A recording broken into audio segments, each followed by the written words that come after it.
श्रीगुरुवे नमः।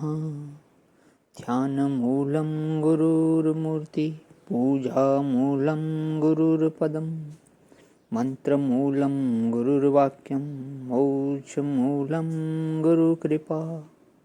ओम शांति शांति शांति। प्रणाम भगवान। श्री आलू वाले बाबा जी का दिव्य ग्रंथ महावाक्य, जिसमें हमारा अध्याय चल रहा भगवान तत्वमसि, पेज नंबर 83। गुरु जी बता रहे हैं, माँ वाक्य समझने के लिए बुद्धि की तीव्रता और निर्मलता दोनों की आवश्यकता है, क्योंकि निर्मलता बिना ग्रहण नहीं किया जाएगा और तीव्रता बिना समझा नहीं जाएगा। यदि किसी की बुद्धि तीव्र होगी और निर्मल ना होगी तो वह समझने में समर्थ होगा, परंतु ग्रहण नहीं कर सकेगा।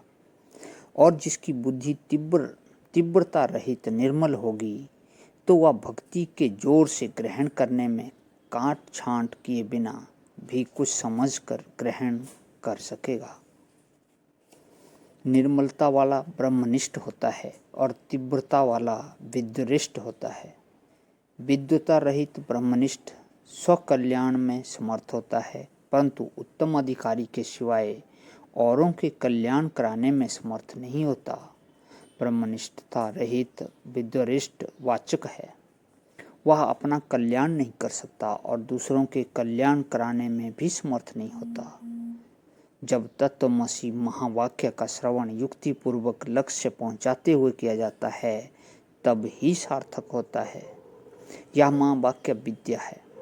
महावाक्य विद्या अधिकारी संयोग वियोग प्रसंग परापूर्व ज्ञान निश्चय भक्ति अपेक्षा आदि सहित ही प्राप्त होती है। इनके बिना महावाक्य विद्या सिद्ध नहीं होती, उसका यथार्थ फल नहीं होता। दो ज्योतिषी काका भतीजे धंधे के अर्थ अपने ग्राम से उज्जैन नगरी में आ रहे थे। काका ज्योतिष पढ़ा हुआ तो था, परंतु गुना नहीं था। आसपास के संयोगों का मिलान करके ज्योतिष का फलादेश नहीं कहता था। ग्रंथ में पढ़े हुए के अनुसार एक बात देखकर ही कह देता था, इसलिए उसका कहा हुआ बहुधा ठीक नहीं बैठता था। भतीजा पढ़ा हुआ होकर सब संयोगों के साथ में विद्या का उपयोग करता था, इसलिए उसका कहा हुआ फलादेश मिल जाता था। उसका यह निश्चय था कि उसके आसपास के संयोग का लक्ष्य रखे बिना ज्योतिष विद्या फलदायक नहीं होती। जब दोनों शहर में दाखिल होने को थे, तब काका बोल उठा, भतीजे आज हमको खीर का भोजन प्राप्त होगा, क्योंकि सामने इमली के वृक्ष की डाली पर बैठे हुए चास पक्षी का दर्शन हो रहा है। उसे बाईं तरफ रखने के लिए इमली की दाहिनी तरफ घूमकर हमें चलना चाहिए।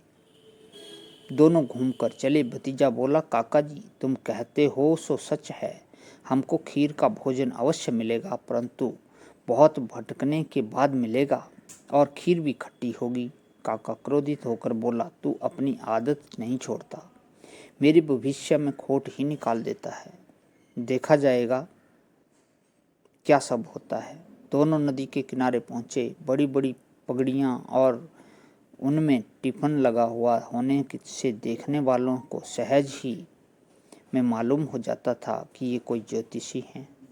एक ब्राह्मणी नदी से जल का मटका भरकर आ रही थी। वह ज्योतिषियों को आता हुआ देखकर खड़ी हो गई और कहने लगी, महाराज मेरे एक प्रश्न का उत्तर दीजिए।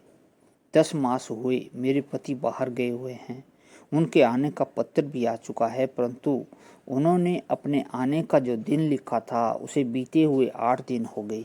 वे कब आवेंगे? आज के उत्सव के दिन आवेंगे या नहीं? काका को उसका कहा हुआ नहीं शब्द अच्छा न लगा। क्या उत्तर देना चाहिए यह विचारने लगा।